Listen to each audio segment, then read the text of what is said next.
করে তোমার বুকে মুখে দিয়েছে। ওই বেলাল নবীজির গলাখানা জড়িয়ে কেঁদে কেঁদে বলেছিল, নবী গো, আজ আমার জীবন সৌভাগ্য, আজ আমি বলেন আজকের গর্বিত, আজকের জীবিত অবস্থায় আমি দিনের নবীর চেহারাটা দেখতে পেলাম। নবী গো, আমি মরে গেলে তো দেখতে পেতুম না, আল্লাহ আমার বাঁচিয়ে রেখেছে, আজকের আপনার মুখটা আমি দেখতে পেয়েছি, আমি ইতি খুশি। নবী গো, আমাকে যেন বাদ দেবেন না। আমার নবী পাক দেখে বলেছিলেন, ও বেলাল, এত কষ্ট যখন তুমি করে ইসলাম কলেমা বুকিলে এসেছো বেলাল, আমি তোমার একটা পুরস্কার দেব। ও বেলাল রে, এই মদিনার মসজিদের আমি নবী ইমাম, আর তুমি বেলাল হবে মুয়াজ্জিন। আমার দিনের নবী, রহমতের নবী যখন এই পোস্ট দিলেন, বেলাল সুস্থ হওয়ার পরে এইবার মিনারে আজান দেয়। ও ভাইরা রে, ও মজলিস পুকুরের আব্বা জানেরা, যদি কখনো হাসপাকে যান একবার দেখে আসবেন, এই বেলালের জায়গা এখনো খালি বাবা, এমন কোন মায়ের লাল নেই ওইখানে দাঁড়া আজান দিতে পারে। সরকার বেলালের জায়গা এখনো খালি রেখে দিয়েছে বাবা, এখনো খালি। আর একটা জায়গা খালি, আমার নবী পাক যেখানে দাঁড়িয়ে নামাজ পড়াতো, এই নামাজের জায়গাটা এখনো খালি বাবা। পৃথিবীর এমন কোন মায়ের লাল নেই আমার নবী পাকের জায়গায় দাঁড়িয়ে নামাজ পড়াতে পারে, পুরো খালি। জি, নেটে দেখে নেবেন বাবা, এ তো মুখে না। হযরতে বেলাল আজান দিতে দিতে মদিনার কিছু মানুষ বেলালের বিরুদ্ধে অভিযোগ দিল, হুজুর বেলালকে বাদ দেন। কেন? অন্যায় বলে, বেলাল আরবি শব্দ সহি করে বলতে পারে না, উনি আশহাদু বলতে পারতেন না, আসাদু বলতেন, শিন বলতে পারতেন না। যেহেতু লোহার শিক গরম করে গালের মধ্যে দিছিল বাবা, এই আলজিবটা পুড়িয়ে গেছিল, তাই উনি বলতো আসাদু। সব জ্ঞানী গুণী মানুষ ছিল, তারা বলে হুজুর বেলালকে তো সহি আজান দিতে পারে না, বেলালকে বাদ দেন। আমার দিনের নবী, দয়ার নবী, রহমতের নবী সাহাবীদের নিয়ে মাশওয়ারা করলো, ঠিক আছে আমি বেলালকে বাদ দিলাম, একটা নতুন সাহাবী দেখো কে মুয়াজ্জিন আজান দেবে। বাবা দেখা হলো, জ্ঞানী গুণী সাহেব আজান দেবে ফজর থেকে, বাবা তুমি আজান দেবে। ফজর যখন এসে গেছে, এইবার নতুন সাহাবী আজান দিয়েছে বাবা। আজান দেওয়ার পরে সাহাবীরা দলে দলে মদিনার মসজিদে এসেছে। আমার নবী উনি মদিনায় এসেছে, হযরতে বেলাল এসে কোনায় কাঁদছে, আল্লাহ গো আমি কি অন্যায় করেছি রে, হে আল্লাহ আমার দিনের নবী আজকে আমাকে বাদ দিল কেন আল্লাহ, আজ আমি আজান দিতে পারবো না। এই বলে বেলাল কোনায় বসে ঝরঝর করে কাঁদছে রে।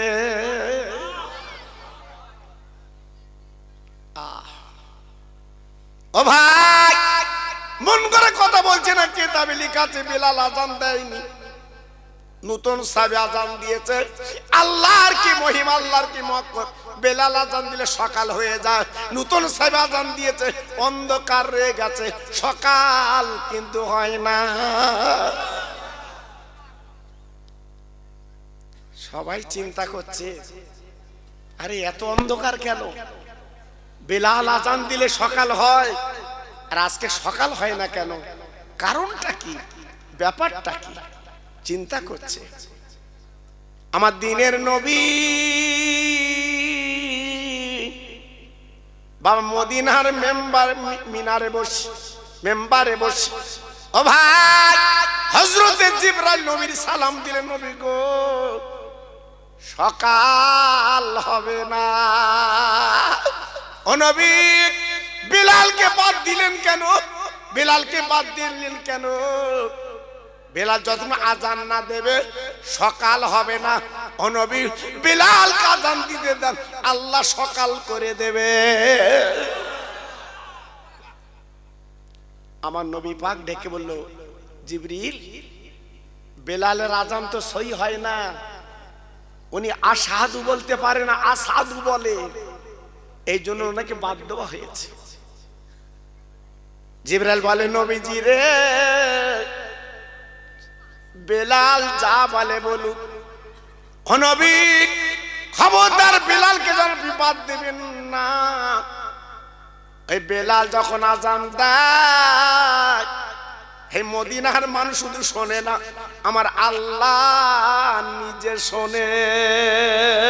আর একবার জোরে বলা যাবে না, আর একবার জোরে বলা যাবে না, নারায়ে তাকবীর। কি বুঝলেন? এত সুমধুর আযান আমার আল্লাহ নিজে শোনে। আমার নবী বলল, বেলাল যাও আযান দাও, যাও দাও আযান দাও। ও ভাইরা রে, হযরতে বিলাল যখন উঠে আযান দিয়েছে গো, সকাল হয়ে গেছে। আমার নবী নামাজ পড়িয়ে দিলেন। নবী পাক নামাজের পরে বলেছিলেন, বাবারা, আমার বেলাল থাকবে মুয়াজ্জিন।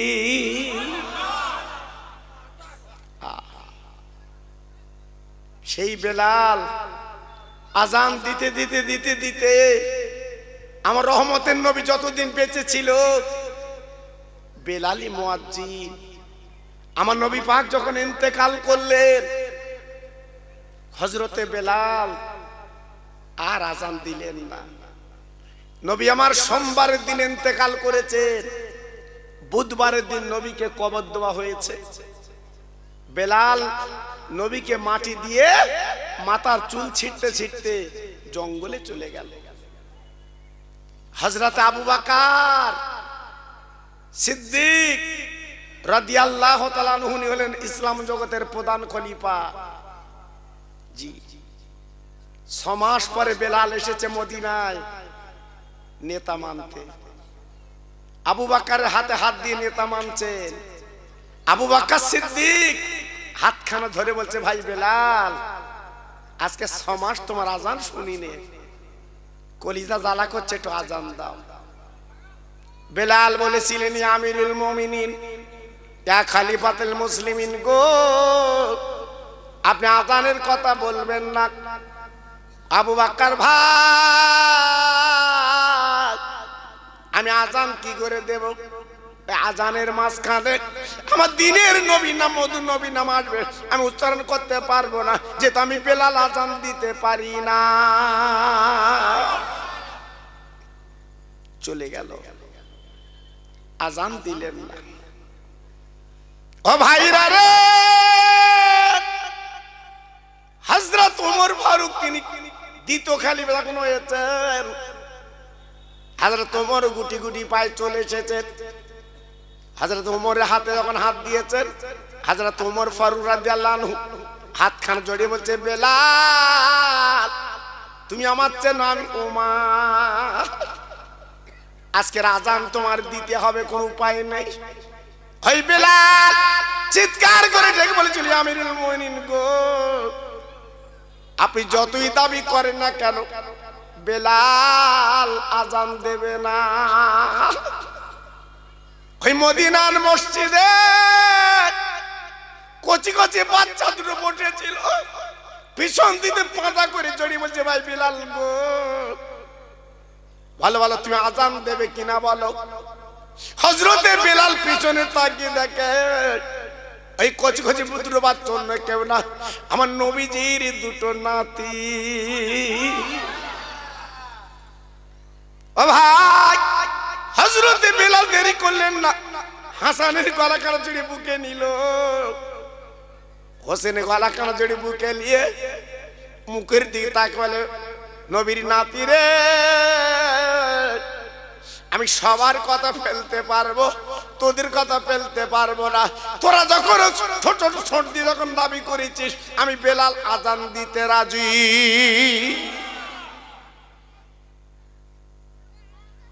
হযরত উমর ইসলাম জগতের খলিফা ডেকে বলছে রে বিলাল গো, আমি আমিরুল মুমিনিন, আমি নেতা, আমি